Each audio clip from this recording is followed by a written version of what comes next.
नमस्कार दोस्तों, स्वागत है आप सभी का हमारे इस चैनल गरुड़ धर्मार्थ पर। दोस्तों, अगर आप भी अपनी लाइफ में कुछ नया सीखने की चाह रखते हैं तो इस चैनल को अभी सब्सक्राइब कर लें। दोस्तों, सावन के पहले सोमवार यहाँ पर बांधे एक जोड़ा हरी चूड़ी 24 घंटे में देखे चमत्कार। दोस्तों, सावन का महीना मर्यादा और भक्ति का महीना होता है और सावन के पूरे महीने पर भगवान शिव का नियंत्रण माना जाता है।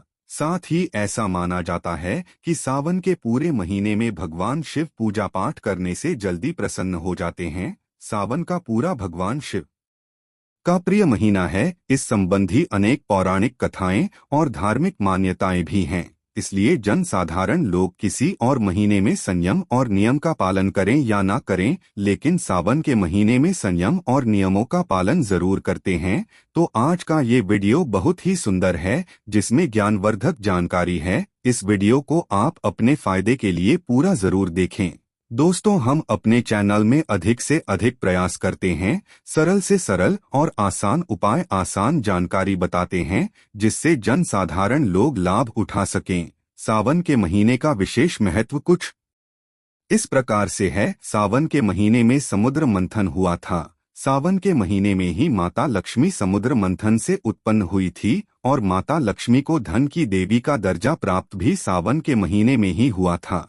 सावन के महीने में भगवान शिव भूलोक पर आ जाते हैं और भूलोक पर जिनके घर में यथावत शिवलिंग रखे गए होते हैं, उनके घर भगवान आंशिक रूप में आते हैं। इस मास में भगवान विष्णु योग निद्रा में चले जाते हैं, तो सृष्टि का संपूर्ण कार्यभार भगवान शिव के ऊपर होता है। दोस्तों, आज हम बताएंगे कि इस वृक्ष पर बांधे 2 जोड़ा हरी चूड़ी, जिससे आपकी हर इच्छा शीघ्र पूर्ण होगी। इस वृक्ष पर सावन के महीने में हरी चूड़ी बांधेंगे तो आपकी मनोकामना शीघ्र पूर्ण होगी ही होगी। आपका आने वाला समय भी सुगमता से गुजरेगा और आपके जीवन की सारी परेशानियां समाप्त हो जाएंगी। तो ये बताने से पहले आपसे रिक्वेस्ट करते हैं कि वीडियो को लाइक जरूर करिएगा, दोस्तों को शेयर कर दीजिएगा, और अगर आपने अभी तक चैनल को सब्सक्राइब नहीं किया है तो चैनल को सब्सक्राइब करके बेल आइकन जरूर दबाइएगा। और अगर आप भी भगवान शिव के सच्चे भक्त हैं तो कमेंट बॉक्स में लिखे। दोस्तों, भगवान शिव को ये 3 वृक्ष अत्यंत प्रिय है और इन वृक्षों की पूजा करने से शिव पूजा करने समान फल प्राप्त होता है। दोस्तों, इन वृक्षों के बारे में शास्त्रों में ये भी कहा जाता है कि मनुष्य जाति के कल्याण के लिए स्वयं भगवान शिव और माता पार्वती वृक्षों के रूप में भूलोक पर अवतरित हुए थे, अर्थात उन्होंने भूलोक पर जन्म लिया था। पहले जानते हैं सावन में हरी चूड़ी का महत्व। दोस्तों, हरा रंग सौभाग्य और उल्लास का प्रतीक माना जाता है, जो मन को शीघ्र आनंदित करता है।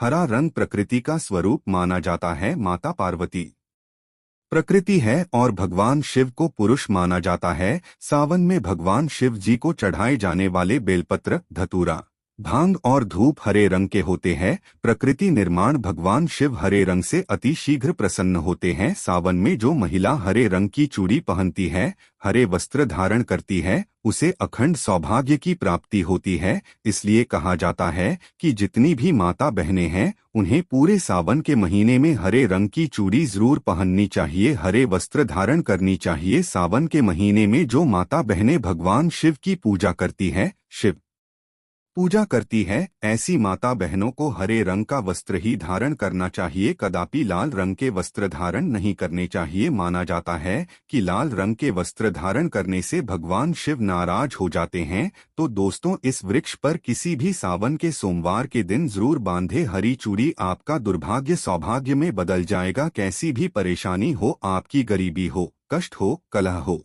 तकलीफ हो, जीवन में चल रही सारी समस्याएं शीघ्र समाप्त हो जाएंगी। और केवल एक ही सोमवार के दिन अगर आप ये उपाय करते हैं, हरी चूड़ी इस वृक्ष पर बांधते हैं, तो आपकी जन्म जन्मांतर की गरीबी भी मिट जाएगी और शीघ्र आपके एक ही सोमवार के दिन उपाय करने से मनोकामना पूर्ण होगी। तो दोस्तों, वो कौन से वृक्ष है, आइए जानते हैं। पहला वृक्ष है शमी का वृक्ष। शमी के वृक्ष के बारे में ध्यान से सुन ले तो शमी के वृक्ष को माता पार्वती और भगवान शिव का मिश्र स्वरूप कहा जाता है। इसलिए दोस्तों, शमी के वृक्ष को उमा महेश्वर वृक्ष भी कहा जाता है। कई स्थानों पर शमी के वृक्ष को उमा वृक्ष भी कहा जाता है।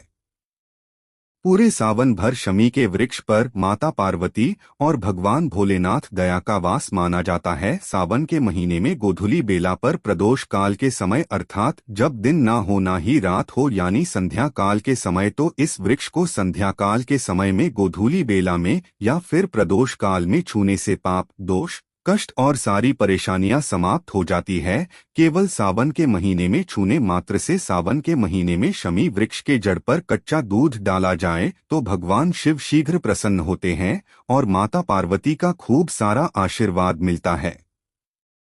शमी वृक्ष का और धार्मिक महत्व क्या है? तो दोस्तों, प्रभु श्री राम ने लंका पर आक्रमण करने से पहले शमी वृक्ष की ही पूजा की थी। पांडवों ने अपने दिव्य हथियार भी शमी वृक्ष पर ही छुपा कर रखे थे। शमी का वृक्ष जिस घर में लगा होता है उस घर का कल्याण होता है, उस घर में सभी प्रकार के भौतिक सुखों का वास हो जाता है। तो दोस्तों, सावन के भी सोमवार के दिन शमी वृक्ष पर उमा महेश्वर का ध्यान करते हुए 2 जोड़ी हरी चूड़ी और हरा रिबन जरूर बंधे या फिर हरे रंग की जो भी श्रृंगार की वस्तु आपको मिल जाए वो जरूर भेंट करें। कोई भी आपकी मनोकामना हो एक ही सोमवार में पूर्ण हो जाएगी। पूरे सावन भर अगर शनि के पत्ते भगवान शिव को उनकी पूजा में चढ़ाते हैं तो इससे अष्टलक्ष्मी आपके घर में वास करती है। आपके घर में कितनी भी दरिद्रता हो, आपके घर में कैसी भी परेशानी हो, परेशानी समाप्त हो जाती है और पूर्ण रूप से आपके घर में भौतिक सुख आकर निवास करने लगते हैं।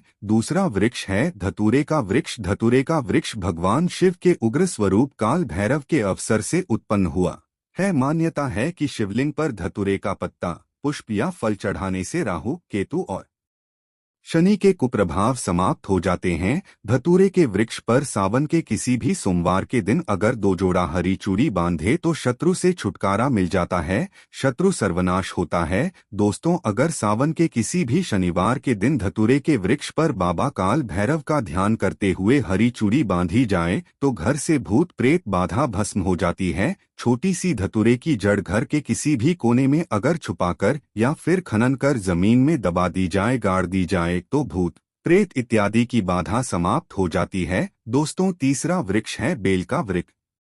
स्कंदा पुराना में स्पष्ट लिखा है कि बेल का वृक्ष माता पार्वती के पसीने उत्पन्न हुआ है। जब माता पार्वती का पसीना मंदराचल पर्वत पर गिरा तो उसने बेल के वृक्ष का स्वरूप ले लिया। माना जाता है कि बेल के वृक्ष का दर्शन करने मात्र से व्यक्ति के पाप मिट जाते हैं, स्पर्श करते हैं तो जीवन की सारी समस्याएं मिट जाती है। अगर आप भगवान शिव को बहुत जल्द प्रसन्न करना चाहते हैं, आप भगवान शिव पर खूब सारी चीजें चढ़ा रहे हैं लेकिन बेल का पत्ता नहीं चढ़ाते तो वो प्रसन्न नहीं होते। पूरे सावन के महीने में बेल की पर ब्रह्मा का वास होता है। मध्य स्थान में भगवान विष्णु तथा संपूर्ण स्थान पर भगवान भोलेनाथ जी का वास माना जाता है। ऐसा भी माना जाता है कि कोई भी साधक अगर सावन के महीने में बेल वृक्ष की पूजा करें, सुबह के समय में या फिर संध्या काल के समय में बेल की जड़ के पास अगर घी का दीपक जलाए तो तीर्थों के स्नान करने के समान पुण्य की प्राप्ति होती है।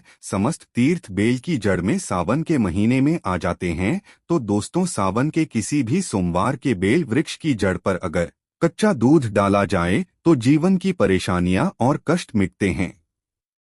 तो सावन के किसी भी सोमवार के दिन संध्या बेला में बेल के वृक्ष में 1 जोड़ा हरी चूड़ी जरूर बांधे। संध्या बेला में ही क्यों? तो दोस्तों, संध्या बेला को ही प्रदोष काल कहा जाता है। प्रदोष काल के समय अगर भगवान शिव और माता पार्वती की पूजा की जाए तो पूजा के प्रभाव बढ़ जाते हैं। इससे मनोकामनाओं की शीघ्र पूर्ति होती है। जैसे आप सुबह पूजा करते हैं तो उसका 100 गुना होता है, लेकिन संध्या काल के समय जब आप पूजा करते हैं, जब ना दिन हो ना रात हो यानी प्रदोष काल के समय अगर आप पूजा करते हैं तो उसके प्रभाव 1000 गुना अधिक बढ़ जाते हैं। तो संध्या काल में ही घी का दीपक जलाए। दीपक जलाने के बाद आप 1 जोड़ा हरी चूड़ी बेल के वृक्ष पर जरूर बांधे। एक ही सोमवार के दिन ये उपाय करने से आपकी मनोकामना पूर्ण हो जाएगी। और जब सावन में बेल के पत्ते आप भगवान शिव को चढ़ाते हैं तो कम से कम 5 पत्तों पर सफेद चंदन से श्री राम लिखकर उन्हें जरूर चढ़ाए। इससे भगवान शिव जल्दी प्रसन्न होते हैं।